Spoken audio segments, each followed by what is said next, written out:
Bon, salam alaikum. Donc voilà, voilà une autre vidéo que j'ai préparée pour vous. Il s'agissait de concevoir un compteur modulo 14. Bon, ça rentre toujours dans le cadre du séquentiel et notamment les compteurs synchrones et asynchrones. Et c'est justement la solution de l'exercice 3. La question 2 exactement, la série 2 de l'exercice 3. On nous demande de concevoir et réaliser un compteur dont le modulo est 14. Dont le modulo est 14. Donc, qui dit 14, automatiquement, on doit penser à 4 bascules, parce que le nombre 14, justement, il doit compter de 0 jusqu'à 13, et la valeur maximale qui est 13 est formée au moins de 4 bits. Donc 4 bits, donc nécessairement on va utiliser 4 bascules. Et en plus on doit penser, puisque c'est modulo 14, qui est un nombre non pas puissance de 2, donc on doit penser à un compteur synchrone qui utilise la même horloge, hein, et par la suite on doit chercher les entrées GI, KI en fonction des sorties QI et éventuellement QI bar. Je rappelle, si c'était asynchrone, c'est-à-dire la sortie d'une bascule représente l'horloge de la suivante, etc., on aurait réalisé avec ce montage, avec cette configuration, et si on prenait tous les GI, KI est égal à 1, alors on aurait réalisé avec cette configuration un compteur, puisque c'est 4 bascules, on aurait réalisé un compteur modulo 16, parce que c'est 4 bascules.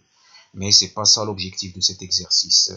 L'objectif, c'est de réaliser un compteur modulo 14, et on doit penser justement à un compteur qui est synchrone. Et donc, toutes les horloges, ils sont réalisées avec l'horloge du départ qui est H. Voilà. Donc, on doit réaliser ça. Ici, réaliser. Alors, on a une autre bascule et la souris. Voilà. Et comme ça. Et par la suite, je dois chercher ces entrées en fonction des sorties à chaque fois. Toutes les entrées. Alors, pour cela, la technique, il est commode et générale. C'est que on doit dresser la table de vérité de ce compteur. Alors, cette table de vérité de compteur, les sorties vont représenter les entrées, parce qu'on cherche les entrées, voilà, en fonction des sorties.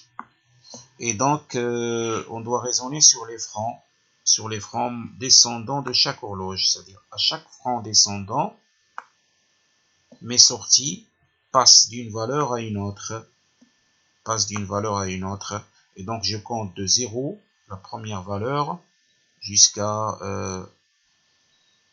la dernière valeur qui est ici, cette dernière valeur qui est 13, donc je compte de 0 jusqu'à 13, qui sont 14 valeurs, c'est un modulo synchrone 14, et la dernière valeur doit boucler vers la première valeur qui est 0. Voilà. Et donc, pour la technique, c'est simple, je dois remplir cette table de vérité avec des 1, 0 et des croix, s'il y a des croix, et par la suite, je recopie, ou bien je traduis cette table de vérité en fonction de tableau de Carnot, hein, tous les GI, hein, la table de Carnot pour chaque entrée GI et pour chaque entrée KI, ici, et à partir de la table de Carnot, je déduis la fonction logique simplifiée. Et bien entendu, j'ai besoin de la table de transition que je vous rappelle ici, hein,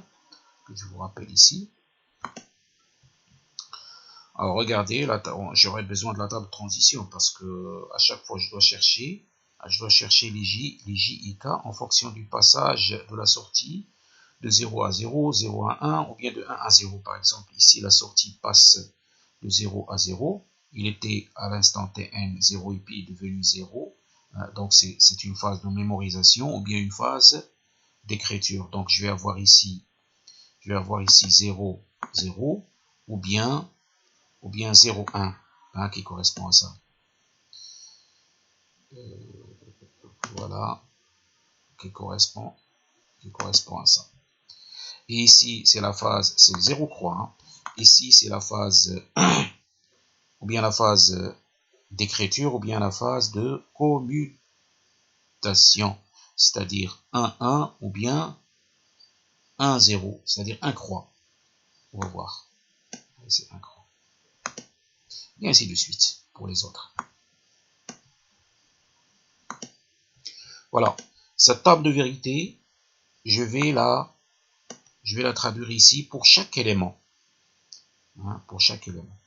C'est-à-dire pour Q0 par exemple, si je voudrais trouver les valeurs J0 et K0, donc je raisonne sur ça. Je raisonne sur ça. Sur les passages de 0 à 1. Ben, par exemple,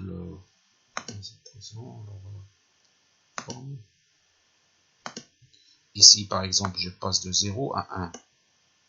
Je passe de 0 à 1. Pour Q0. Donc je vais avoir ici 1, 0. Pourquoi 1, 0? Parce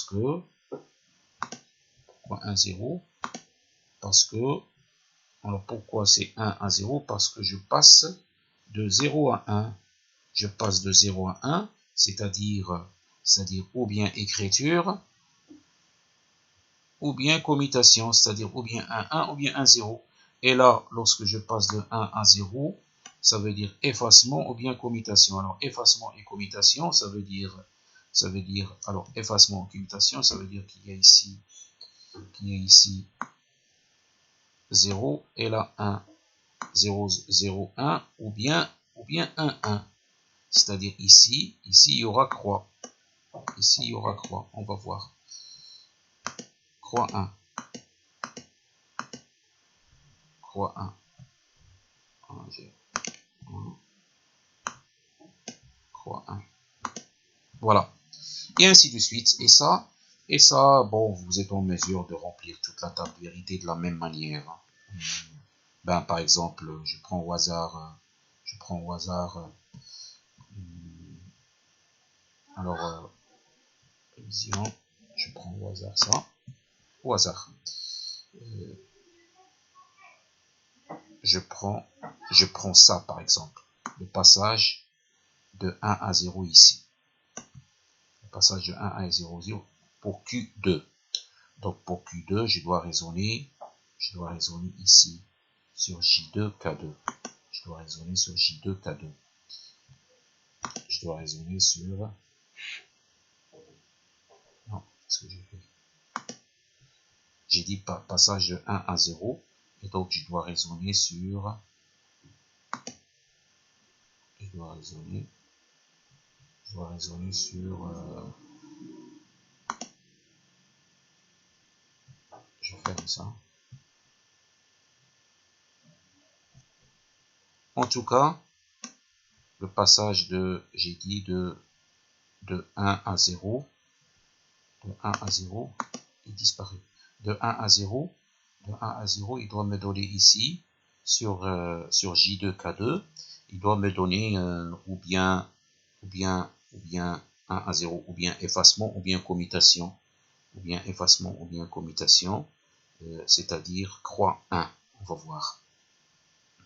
Croix 1 pour J2, K2, le passage de 1 à 0. C'est ici, c'est ce, de 1 à 0. Hein. Voilà, croix 1. Et donc là, vous êtes en mesure de remplir toute la table de vérité. Voilà. Je l'ai déjà fait. Et donc, Voilà. Voilà, voilà, voilà. Et voilà. Et à partir de cette table de vérité, vous remplissez les cases correspondantes pour la table de Carnot. Vous allez retrouver des formes qui sont comme ça. Et donc là, bon, ça devient trivial. Hein. Donc ici, on a fait que calquer la table de vérité sous forme de Carnot. Et donc, vous cherchez les valeurs, les cases adjacentes. Par exemple, ici, par exemple, je vais faire une forme. Voilà. Ici, les cases adjacentes, ils sont, vous avez 1, 1. Donc, vous allez prendre, non, je ne fais pas ça. Donc, j'utilise la révision. Voilà.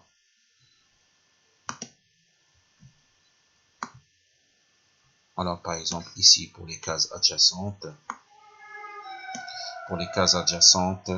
ici, 1, 1, mais malheureusement, il n'y a pas 1 ici, il y a un 1, il y a un 0, donc j'ai le droit de rassembler ces 4 de cette manière, et avec une autre couleur, pourquoi pas, avec une autre couleur, et ce 1 avec ce croix, mais j'en profite en haut aussi, et pour le vert, hein, pour la liaison, pour l'association verte, je vais avoir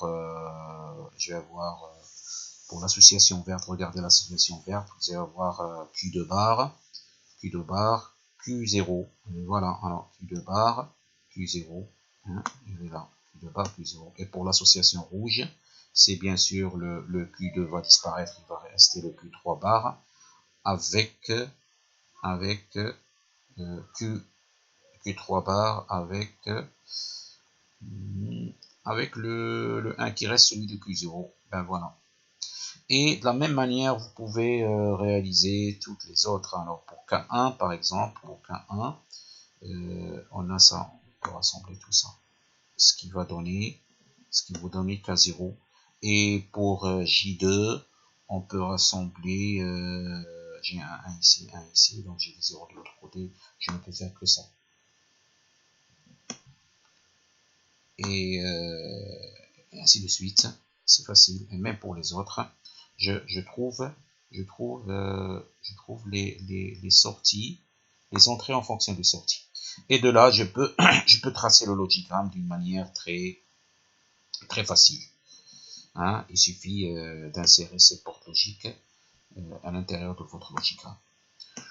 Ben voilà pour cette vidéo et à la prochaine.